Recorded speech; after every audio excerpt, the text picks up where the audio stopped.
Mate, so we are gonna, off the back of Madu pays a wonderful, generous super chat. We're gonna go into Mikel because I wanted to talk about it anyway. So, as we say, from one protected little bitch to another, from Odegaard to our manager, part of the infamous Chuckle Twins, the worst duo in Arsenal history. Absolutely 100%. We've got a Yeah. manager that cannot win anything in Mikel Arteta. Here's a stat before I get into it as well for everyone here, because everyone here will probably know I've done the how long does it take to win a Premier League. So here's a little stat for you before we move on, and I'm sure Mod you'll like to listen to this. Of every single manager to win the Premier League, it takes an average of 2.2 years to win it. That's in history, by the way. That's how long it actually takes to win the Premier League. Of all the managers that have ever won it, it takes 2.2 years on average. If Arteta wins it next year, it'd be 6.5. If that's how bad he's underachieving. By the way, that's 2/3 worse than the average. He's 66.6%, and he ain't even won it yet. By the way, next season he's 66.6% worse than the average champion, a manager that wins the Premier League. How horrendous is that of a stat? That is nowhere near good enough, boys.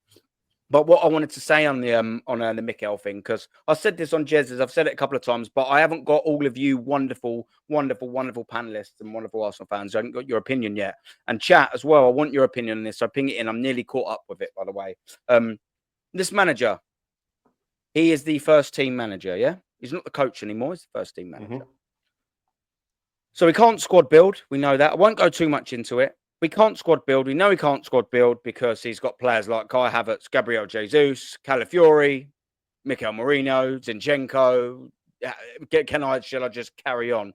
He can't squad build and he don't win anything with that. It's squad management. It's causing all the injuries. Almost all the injuries you've seen, hamstrings and knees. Why are they all the same injury? They're all the same because he's made the squad wafer thin. Very wafer thin, by the way. That's all Mikel Arteta's fault. All the same injuries. That's all their fault. Russian players back, lack of rotation, poor squad management from there as well because there's lack of signings. You always say that. We needed at least a striker. We needed at least a winger. And in the summer, what did he do? He let ESR go. He let Eddie go. He let Nelson go. And he let Vieira go. I was happy with that. But guess what? He should have 150% replaced him. Oh, yeah, he did, though, Aaron. Oh, yeah, with Raheem Sterling, who, when we're down 1-0 or drawing, he brings on fucking Calafiori or a defender instead of him. So he's contributed to that. So he can't squad manage and he can't squad build. What about his man management? Okay, well, just look at Guendouzi and Aubameyang for that, by the way. He can't squad manage heavy players. We've even said all of this earlier, didn't we, on the panel? He cannot squad manage players. He just can't. He can't man manage them, sorry. We've seen it. We've all went through it earlier. That's why I was saying I can't wait to get to this point because there's so many cases that he can't man manage. His in-game management, by the way, is absolutely atrocious. It's borderline pathetic. It's disgraceful. It's inept. It's absolutely embarrassing, shocking, pathetic. His tactics, though, let's move on to that because, as you'll see in my show in the title, we have 100% been found out. And what do I mean by that? That's okay, cool, man. They've sussed us out, every single team in a lot of departments. And I'll start off with here.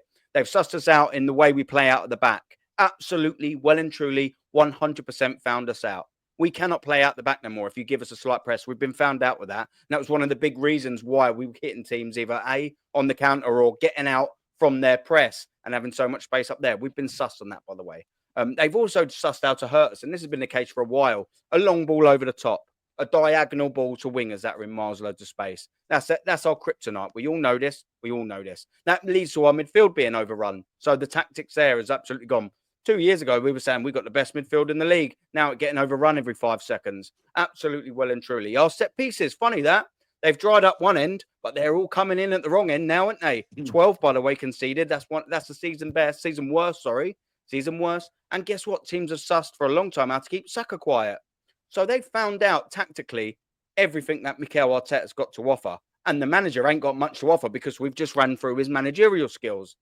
We've been found out, people. Absolutely well and truly found out. He's led us to the dizzy heights of second place. Fucking wow, we got that quarterfinal trophy in the cabinet from the Champions League. Let's not forget that. But we are failing miserably. And every second this manager is in charge of this football club, it rots further and further and further. My question is, boys, whoever wants to come in first, what is left for Arteta to fuck up? How much worse can it get?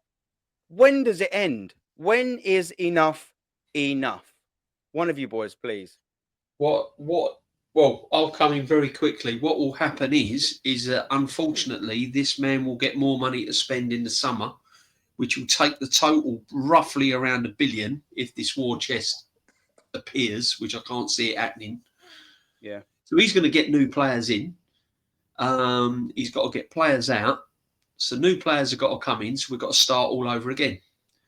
So as much as a lot of people don't want to hear it, it is a rebuild, because when you're not winning anything, and when you're coming second, and when you're not coming second, as the case may be this season, you're having to rebuild to try and get over the line.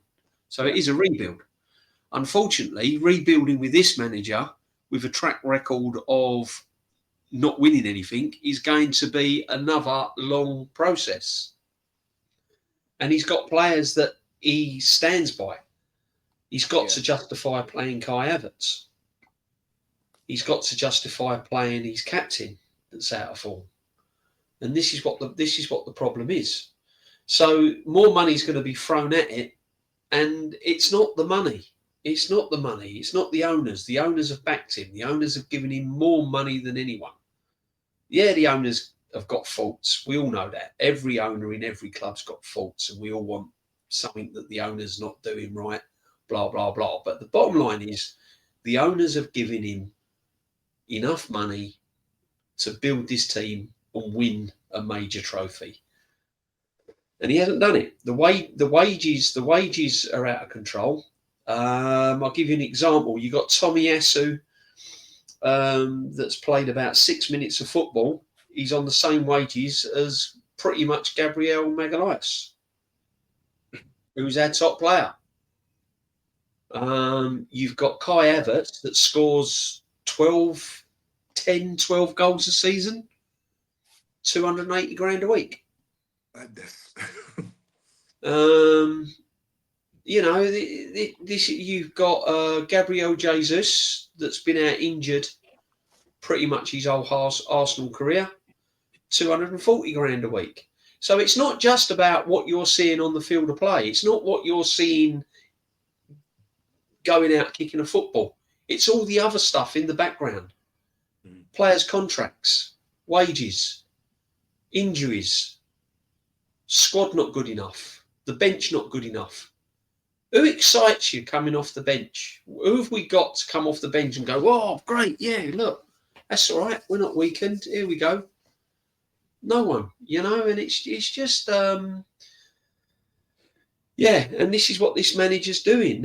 And long term, it will damage the club, because the next manager coming in has then got to mop up all the crap that this manager's created. He's got to mop up the wages. He's got to mop up the players' contracts. He's got to mop up the lack of confidence. He's got to mop up players that are out of form. And that's going to take more time. So then he's going to have to rebuild, and he's going to have to get a structure going, whoever that manager may be.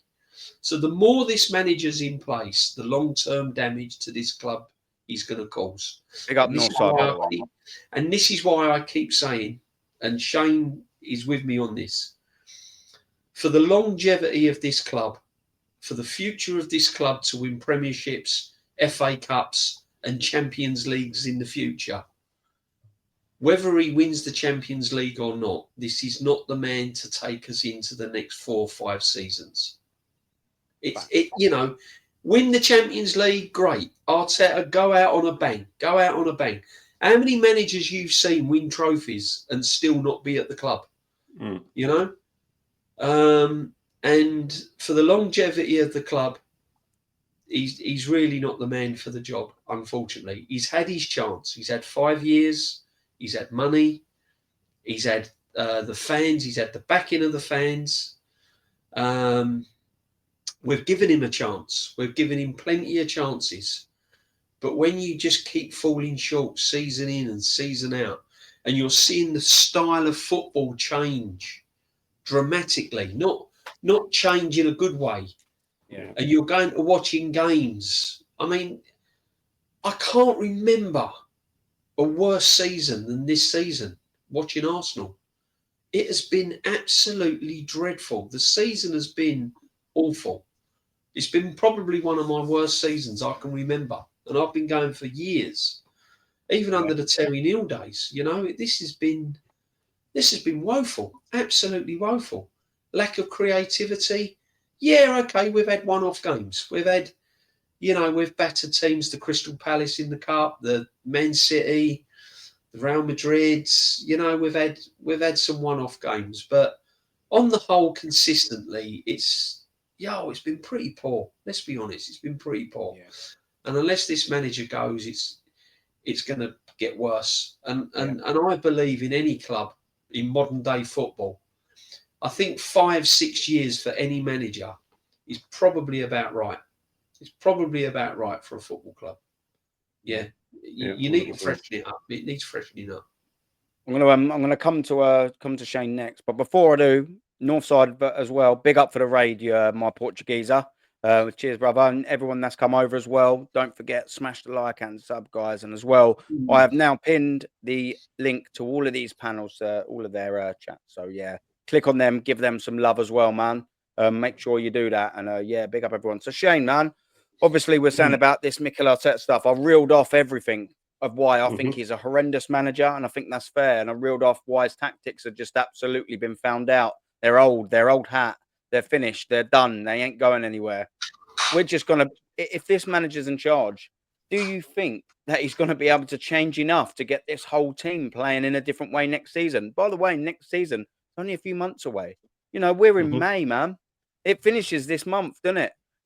There's a lot of work to do. Can you actually see this manager going, yeah, do you know what? I'm going to hold my hands up. Yeah, we do need a new captain. Yeah, we need to get a lot of signings in. We need to be ruthless with the sales that we make. We need to get all these contracts done. I know it's not just him, but then also go, right, yeah, maybe we need to revert back to the 21-22 season when we were ripping teams to shreds. Maybe it's the other season, either. Do you know what I mean? Changing the way we go about things, changing the attack, making we're going to go forward, signing the right players, this and all that. Is that all going to happen in the space of 3 months? No.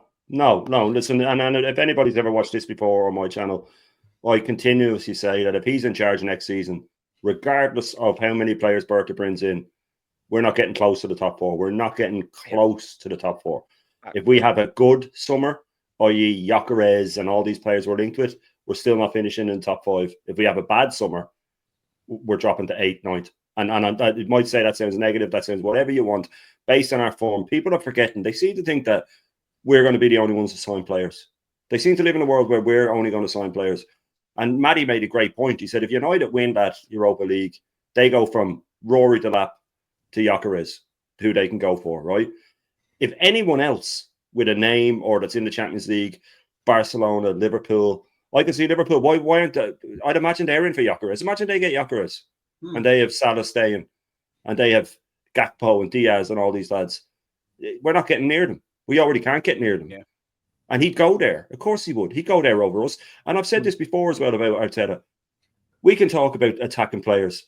And in January, the summer, AFTV and all these people were throwing up, we're going to get this guy, we're going to get that guy, awesome and this and awesome and that. And I said, wipe all them off your blackboard because Arteta ain't signing them because they have attitude problems or they don't track back or they don't work hard enough. You can mark off about 80 to 90% of the top strikers out there that he won't want them. And the ones that are left, the elite ones, they're not going to want to work under him. Why would they want to work under him? He's never improved an attacking player. He's only ever ruined attacking players. Yeah. He doesn't play attacking football.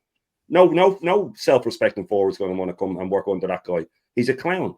And all the problems that we have, they all go back to him. So next season, it boggles mind that some people can't see the trouble that's coming. Even when you lay it out and say we're going to lose, we're going to lose Jorginho, we're going to lose Partey, we're going to lose Trossard, we're losing Tierney, we're going to lose probably Kivior and Zinchenko and all these players. And you made a point earlier, Aaron, and I do agree with you to a point where you said that when we got rid of Fabio Vieira and all these lads, and good, get rid of them. But, I still would have rather keep them if he wasn't going to fucking replace them. You know what I mean? Because you can use them in the League Cup and you can use them in the Champions League. But he never did, even when he had them. You know what I mean? We pulled up so many games where we were 4 and 5-0 up this season and last season, especially last season, when he left Saka on and he left all these players on and he could have taken them off. You know what I mean? No other top manager would do that. No other. That I was screaming at the telly the last 2 or 3 years. My missus was the same, and she'd be going, "Why are they still on the pitch?" And then they don't get injured. And I always use Views' thing, and because I love it so much, that we weren't unlucky this season with injury. We just got lucky the last 2 seasons that these players weren't dropping.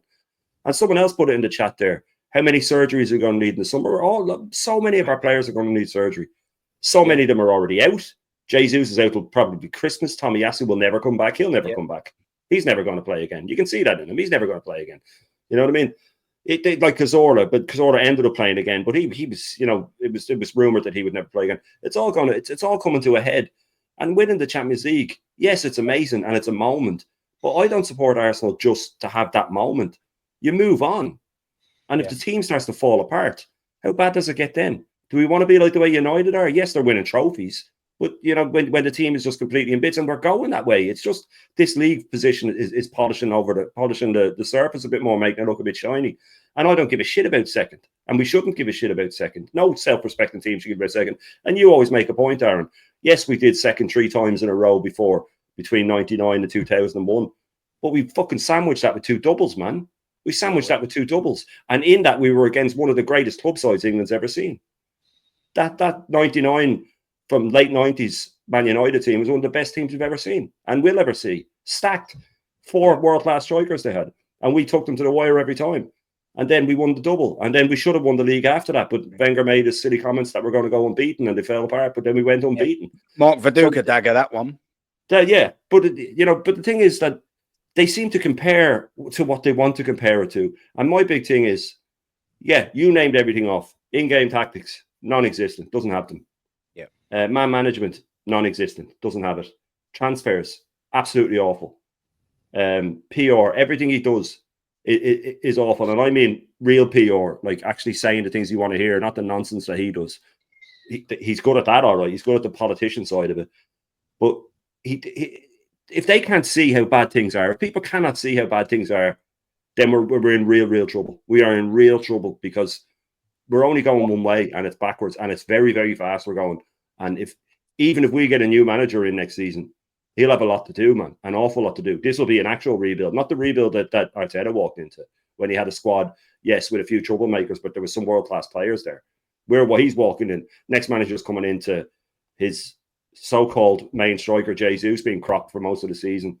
He's walking into Havertz being the only one, and he's coming back from an injury. He's walking into Saka, who's clearly still injured. He's walking into operations all over the place.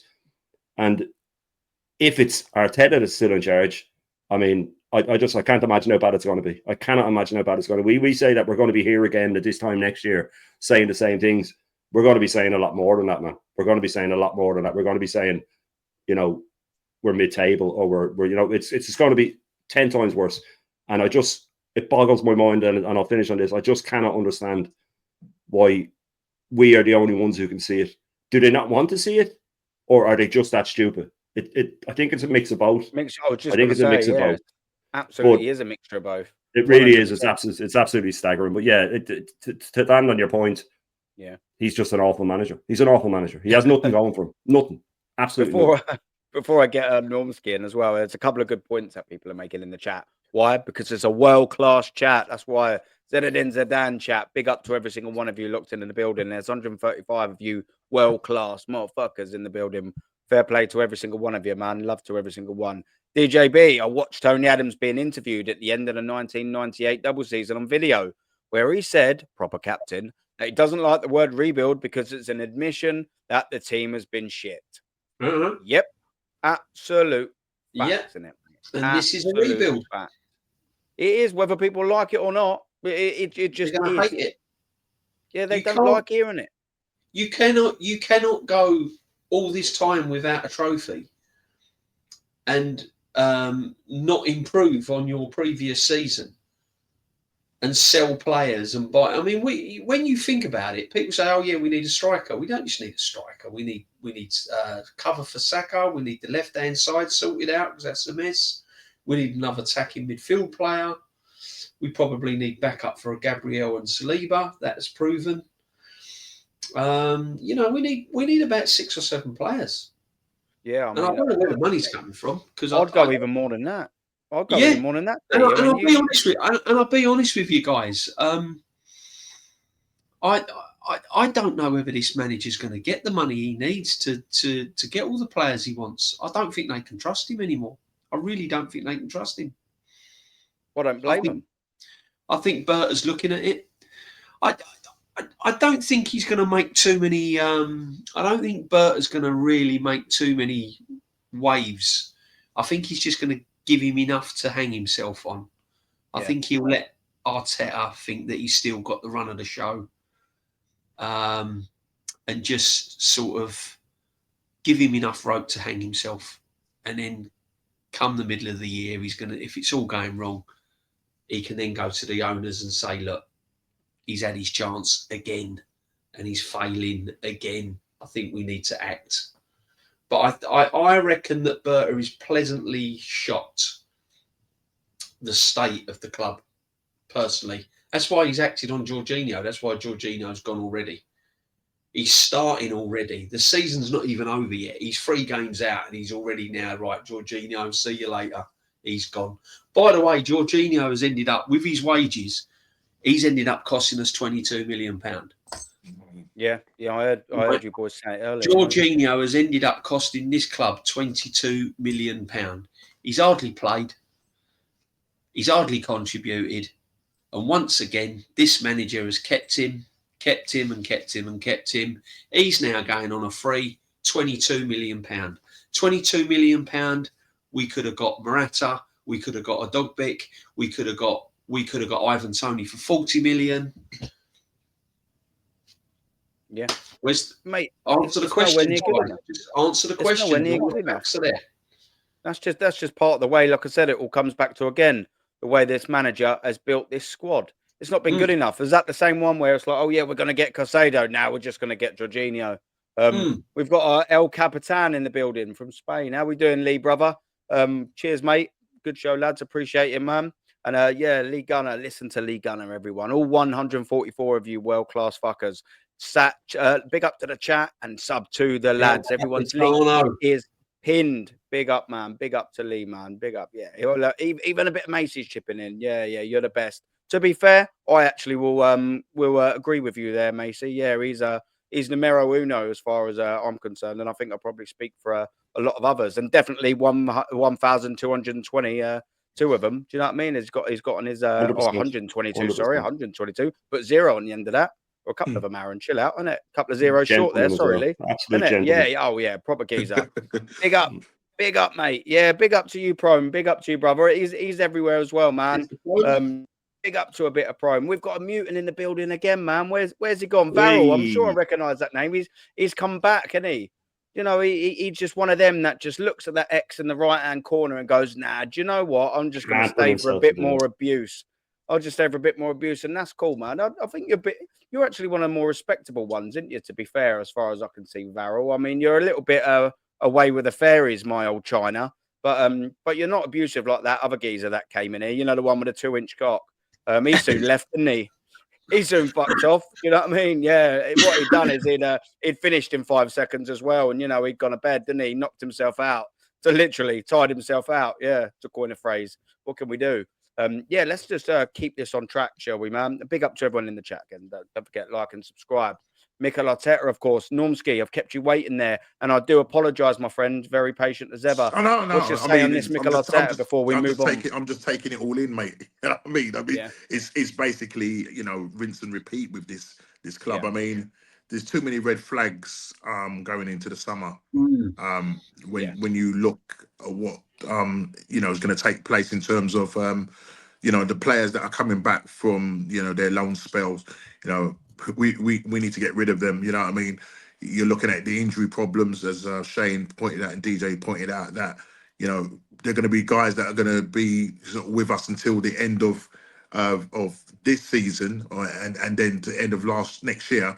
We're carrying significant injuries.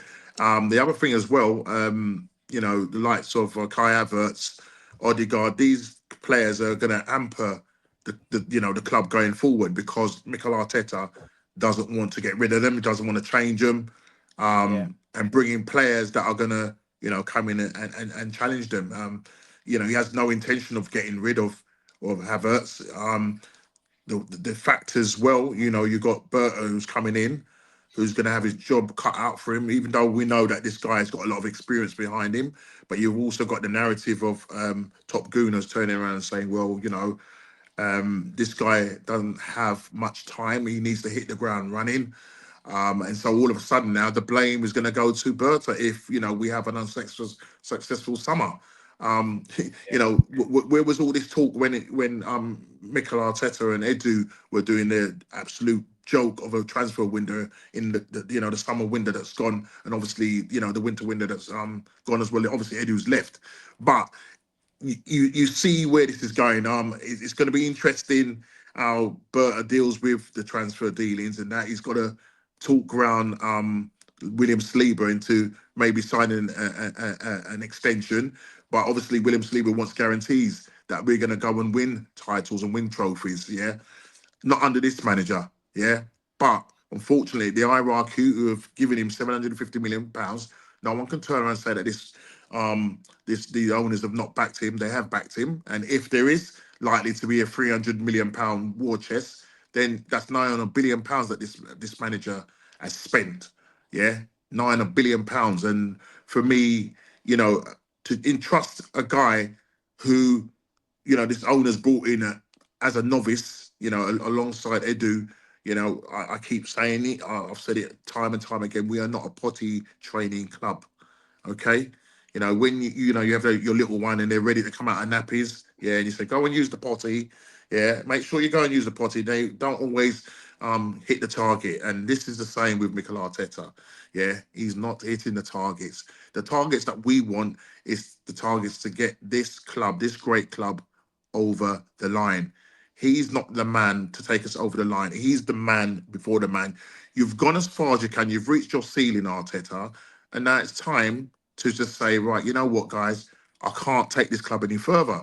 But because of his narcissistic protagonist attitude, and it's all about me, yeah, and all the monologues that this guy will throw out, yeah, to the masses, everybody will sit down and say, oh, he's a great manager, give him another year, because at the end of the day, Berta comes in, but he's given a time frame. He's like, well, if he doesn't do anything within a year, 2 years, then the blame will solely go to him. Yeah, Arteta's been in nearly 6 years, 1 FA Cup, and if you want to call them 2 trophies, plates, well, according to him, yeah, he knows when it comes to that. Yeah. It's a joke, and we're in a situation where DJ said it. We could end up falling out the top, and Shane said we could end up falling out the top 5. We stick with this manager. Yes, I've come out on record and said that if he wins the Champions League, or if he wins some kind of trophy this year, well, obviously he's thrown away all those trophies now. It's the Champions League that's left. I would build a statue for him. That's a figure of speech. I know Shane hates that, but that's just my opinion, because I think, well, if he's done it, okay, he's proved me wrong, right? Now you go again next year and see what you can. But the thing is, it's taking that risk. I kind of sat there and just listened to what Shane and DJ said. I'm thinking, whoa, even though we win that Champions League, we could be taking a massive risk. I would probably, mate. as you said, I think Shane said it earlier on. Would you? I think he said it. I think he pushed this question to you, Aaron. That would you rather finish out of the top 4, top 5, take a manager that's decent, yeah, and just go through that year? Because I know any manager coming in that has any kind of qualities, that has experience, will definitely get us back to winning things. But under Mikel Arteta, he's gone as far as he can, but he's just too stubborn. He's just too stubborn to turn around and say no, actually, because I'm just going to hear what his speech will be after the Newcastle game. I'll be intrigued to hear what his speech will be, because I'm sure it's just going to be another rinse and repeat, Aaron. You and DJ will be there in the stadium. You're going to sit around, look around at the whole 60,000 seater stadium and look at them all clapping away and singing North London Forever, and Arteta coming out and saying, well, he's not going to say second place is not acceptable. We might say 4th place is not acceptable by the time we finish the season. Yeah, that's just the reality of it. You know what I'm saying? So I don't know what it's going to take. I really don't know what it's going to take for this guy to get out the club or leave the club, or whether the owners are going to act. But I think Berta going down the line, we'll have something to say about that. I think with the money that the owners is going to say, well, look, let him go and spend whatever the money is, and if it doesn't work with the players that he's getting in, as DJ say, give him enough rope to hang himself, and then Berto will just go back to the owners and say, look, we've wasted now £1 billion, and we're still, you know, trying to fight to finish in the top 4. It's just not good enough. We've quantum leaped back there, haven't we, mate? We've just quantum leaped back in 2019 in so many different aspects. We've gone back to the future, mate. Yeah. We've gone back to the future. Yeah, we've got 88 miles an hour in the DeLorean, and we're just back in 2019, mate. Do you know what I mean? With the dock. Like, what we doing here, man? It's kind of madness when you think about it, isn't it, man?